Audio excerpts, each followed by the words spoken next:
Hey, and welcome to the highlights of episode number 55 with Melissa Ambrosini. Now, of course, I'm not Melissa. I'm actually her husband, Nick. And in this very special episode, we decided to turn the tables on Melissa and actually interview her. And some of my favorite parts of this episode are why Melissa decided to write the deeply vulnerable Open Wide, her next amazing book, why understanding the masculine and feminine is so important in your relationships and within yourself, what is soulful sex, why sex can be an act of service, and how to keep the spark alive in your relationship, and so much more. And to listen to the full podcast episode and get all the info, you can head to melissaambrosini.com/55. Enjoy. Welcome, Melissa, to the Melissa Ambrosini / Nick Broadhurst show. Everyone listening to this episode, I'm sure, will know your story. And if not, they can definitely get the full rundown in your first book, Mastering Your Mean Girl. But with your next book, Open Wide, it's very intimate. You've really taken that vulnerability from Mastering Your Mean Girl and kind of put it on steroids. I mean, this is a very intimate, very personal book on a topic which is often considered kind of taboo or hush-hush. So why did you decide to write such a personal book about deep love, rocking relationships, and soulful sex? I don't think I had a moment where I decided that I was going to do this. It came to me, as Elizabeth Gilbert says, the muse showed up, the muse came knocking, and I was the vessel. And it was quite choiceless.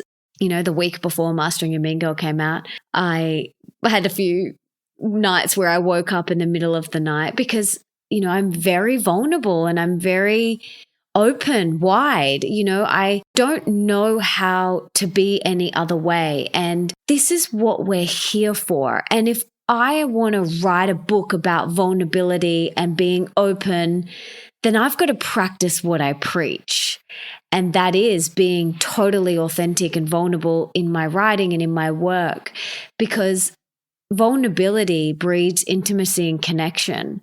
And us humans are hardwired for intimacy and connection. So I choose to just let those vulnerability hangovers go and come back to the core intention and the core message.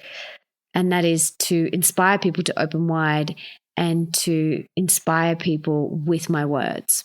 Just to throw a bit of a curveball at you, you mentioned the mean girl is the main culprit here for this fear.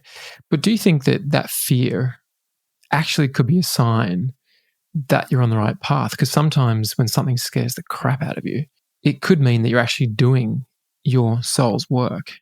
Oh, hell yeah.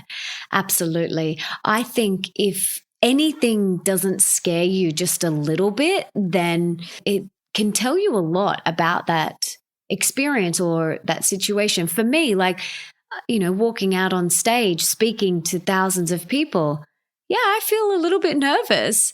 And if I didn't, I'd be concerned. I wanted to come at you now with some questions that have actually been posed by your audience. And you went out to your audience and asked, what would you like to hear from me if I was interviewed on this topic of deep love, rocking relationships, and soulful sex? And there's some really great questions. So I'm going to start with one from Janet, who asks, why is understanding the masculine and feminine so important in your relationship? Understanding the masculine and feminine within yourself is really important, as well as your relationships. And we all have masculine and we all have feminine. And it's not about dismissing one or the other, or one being better or more right. It's about awareness, really, and knowing that we all have both. It's like yin and yang, Shiva and Shakti, on and off, hot and cold, up and down. It's all there within every single person. And when you become really aware of your own energies within yourself, whether you're more in your masculine or more in your feminine, it really does deepen your connection with yourself. And then in turn deepens your relationships and your connections with other people. So understanding when you are too far down the masculine or too far down the feminine path, and knowing what you need to do to kind of come back and balance them out a little bit is really important for your own health and happiness and sanity. Things like diving in the ocean or doing some yoga or meditating or even having a cup of tea in the sun or having a sauna. Any of those things really help me soften and come back more into my feminine. So in the book, I get everybody to explore what are the things that are going to help support them to rebalance the two energy systems and the polarity within themselves. And I think that's really important and something we're not taught to do, but something that is so important. Yeah, it's interesting. In the show intro, I mentioned that before I knew this stuff, it was like I was flying totally blind. And looking back now, I can look at a previous relationship where I was working from home on various businesses and on my music, and I was always home. And my partner at the time would go out into the office and literally be wearing the pants, like literally wearing pants and going into a corporate environment. And over time, I could just see the polarity between us was eroding, our sex life was eroding. And when she would come home, if I had have understood this, I would have known straight away that, number one, perhaps I shouldn't be home when she comes home, so she could get into the home space and soften and take some time to get more into the feminine, change out of the clothes, maybe have a bath, and I guess reacclimatize to being in the home environment. But I was always home when she got home. I was more of the feminine. And because I love cooking as well, I'd be doing a lot of those roles. Not that cooking is a feminine thing, but it is a soft thing to do.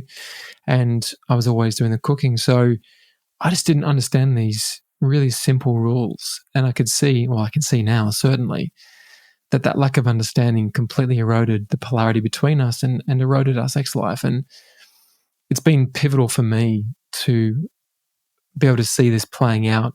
And in my next relationship, I had more awareness of this. And so there was more polarity. And I knew the rules of the game a bit more and I knew what to do. And by the time you and I got together, I was determined to really implement these understandings into our relationship. And it's made a world of difference. I'm literally a completely different person in this relationship with you than I've ever been. We live and work together in our home, and we've had to implement things because a lot of my day I'm more in my masculine. I'm sitting in front of my computer and I'm working and I'm, achieving. And then when the clock strikes 5:30 or whatever time we decide to wrap up, we need to have a shift and a pattern break. Otherwise, I then go into being a stepmom and a wife and cooking dinner with that harsh, more masculine energy. And that's not the energy that I want to bring to the table. Like, I want to soften. I want to be a beautiful, soft and open, wide stepmom. I want to be a beautiful, open, soft wife to you. I want to be in the kitchen cooking. And, we've got our essential oils diffusing and we've got the Himalayan lamps going and we've, dimmed all the lights in the house, and creating that more softer feminine environment is really important for me, but also for our dynamic and our family. Because if you and I don't do something to shift our state from when we close the office door to when we come into our home,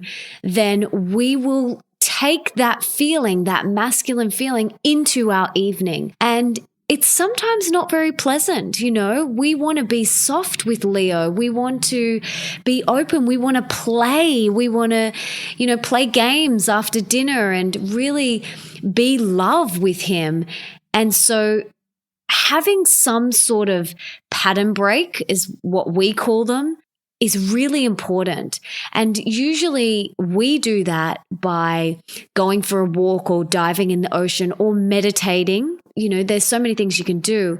And like you said, with your past relationship, if you had have had this knowledge, you could have gone for your walk when she got home so that she had enough time to have a goddess bath and slip into something flowy and sexy or whatever, made her feel feminine. But because you didn't have that understanding, you didn't know, and you were probably just flying blind going, well, why are we butting heads? Or why are we not, in flow state? So having this awareness is really really, really important. And then taking the inspired action to implement some of the things like pattern breaks or like goddess time, we call it. And Nick will sometimes say to me, go have your goddess time, go for a walk or go have a bath or whatever it is that you need to do. Go and have that goddess times, because my energy will completely shift when I do. What is soulful sex? And as we know, polarity in soulful sex is so important, what we're talking about here. But what is soulful sex to you and in the book, Open Wide? Soulful sex is when two conscious people come together with the intention to serve, not mutual masturbation, to serve each other, to grow, to evolve, to peel back layers, to be totally vulnerable, to speak their truth, to practice what I call crystal clear communication. That is soulful sex. I want to touch on service a bit more because for me personally, this was probably the biggest shift that I had in my own lovemaking. I realized that sex was no longer about me, and it was very much about me serving you. I just love when you talk about being of service, because for me, that's been the biggest lesson. And of course, you can get more technical with that. You can start talking about the male having his own multiple orgasms and all these sorts of things. They're very tantric practices. Going into making love, I tend to make a very conscious choice whether or not I'm going to ejaculate in that session. It's something I sort of know beforehand. And I think that's very, very sexy for a woman to know that the man is fully in control. And I know David Dieter in his incredible book, The Way of the Superior Man, talks about ejaculating as a genital sneeze. Or a little death. A little death, a petit mort, as they say in French. And it is in lots of ways, because it is definitely a lot of energy from the body, from the male body, to actually create that fluid and to ejaculate it. It does take a lot of energy. So next question comes from Monica, and she asks, how do you call in more love and manifest your soulmate? Your soulmate is whoever you choose it to be. That's really important to know first. And then how you call in your soulmate, there is a level of self-work that you have to do before you get to a place where you are ready to call in your soulmate. No, you don't have to be enlightened, because enlightened is unrealistic, and you don't have to be perfect. So get rid of that word enlightened and perfection from out of your vocabulary. But you do have to have a level of self-awareness and consciousness before you call in your soulmate, because you have to know what it is that you truly desire. So before Nick and I got together, we had both done our spiritual sit-ups, and we continue to do our spiritual sit-ups. Don't get me wrong, we do them every single day. But we had done years and years of spiritual sit-ups before we got together. And we got to a place within ourselves where we were crystal clear on the type of union that we desired. And the whole chapter in Open Wide, called Dive Into Your Ocean, is about exploring your core values, your core beliefs, your interests, and your desires. Because there's no way that you can call in someone else until you know what you believe, what you desire, what your interests are. Let's break a bit of an illusion, though, because it might seem very romantic and beautiful to manifest your soulmate, but does that mean life's going to be easy? Oh, what? So you mean that, like, we don't have rainbows and unicorns and butterflies, and we don't all fly around on unicorns after we meet our soulmate? That didn't happen for you, honey? Well, I certainly have had those moments, but I've had the complete polarity of that moment too. Exactly. I think that illusion of once you meet your one, that it's all rainbows and butterflies, needs to be popped, because that's when the real work starts. Because our relationships are our biggest spiritual assignments. Our relationships are our biggest mirrors. And you, my darling, are my biggest mirror. And you reflect back to me all of the areas that I need to do a little bit of work on. And it's a beautiful gift, and I'm so glad it's you. And we say this to each other most days. We'll wake up in the morning, or the last thing we say to each other before we go to bed at night is, I'm so glad it's you. For Nick and I, we have so many things that we do every day to keep the spark and the juice in our relationship. For example, we go for walks together. Nick will write me a beautiful text message almost daily saying something like, I'm just so grateful to have you in my life. I love you. You're the best wife on the planet, on planet Earth. Or, he does beautiful things like that. And we leave love notes, and we take time to connect every morning and every evening, massaging each other and tickling each other and things like that. There's so many things that you can do to be an epic lover and to keep that inspiration flowing in your life. But it takes showing up. And if you want a love-filled, soulful relationship, you've got to do the work, and you've got to put in the effort and the energy. So I'm going to move into that next question about consciously uncoupling. This comes from Lauren, and she asks, when it's not working and the relationship is no longer on the same course it was in the past, how can you transform what could be a painful breakup into a beautiful conscious uncoupling? I love this term, and kudos to Gwyneth Paltrow and Chris Martin for, I don't know if they came up with it. I think they did. I'm not sure. But I really love it. And it's so beautiful because breakups don't have to be tumultuous and hard. They don't have to be. It is a conscious choice. And when you come to the realization that you no longer want to be in your partnership and you want to consciously uncouple, the best thing for you to do is sit down with the other party and practice CCC, crystal clear communication, and express to them openly and honestly from your heart, which is what crystal clear communication is, from your heart, that you no longer feel like this relationship is true for you. You need to honor yourself, or whatever words you want to use, but you would love to separate as consciously and as gracefully as you possibly can, and have that open dialogue with them. They might turn around and if they're conscious and aware enough, they might turn around and say, you know what, this really sucks, but you're right. I love you and I respect you, and I respect the time and the space that we had together. So let's do this with as much ease and grace as we possibly can. Once you're in a relationship, whether it's romantic or with family and friends, one thing that can definitely get in the way of those relationships is expectations. So Laura wants to know, how do you let go of expectations in all of your relationships?